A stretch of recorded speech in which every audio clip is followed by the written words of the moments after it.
वफाकी वज़ीर इत्तलात अता तारड़ ने कहा कि वज़ीर आज़म शहबाज शरीफ ने मईशत बहाल की, मौशी हालात मज़ीद बेहतरी की जानिब गामज़न है। दुनिया के मालियाती इदारे तारीफ कर रहे हैं कि पाकिस्तानी मईशत बेहतर हुई है। वज़ीर आला पंजाब मरियम नवाज भी पंजाब में बेहतरीन काम कर रही हैं। उन्होंने नए मनसूबे लाकर रिकॉर्ड तोड़ दिए। Army chief general Syed Asim Munir ने भी मौशी बेहतरी में अहम किरदार अदा किया। पाक फौज और SIFC का मौशी बेहतरी में अहम किरदार है। वो लाहौर में ईस्टर की तकरीब से खिताब कर रहे थे। शहबाज शरीफ ने मईशत को बहाल किया है, हालात बेहतर हुए हैं, मजीद बेहतरी की तरफ जा रहे हैं। दुनिया के मालियाती इदारे तारीफ कर रहे हैं कि पाकिस्तान की मईशत बहाल हुई है, हालात बेहतर हुए हैं।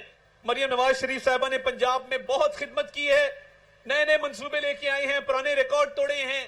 Army chief general Syed Asim Munir का भी जिक्र करूंगा कि ये टीम वर्क है जिसके नतीजे में आज पाकिस्तान तरक्की कर रहा है। तो पाक फौज का, SIFC का इसमें भरपूर किरदार है।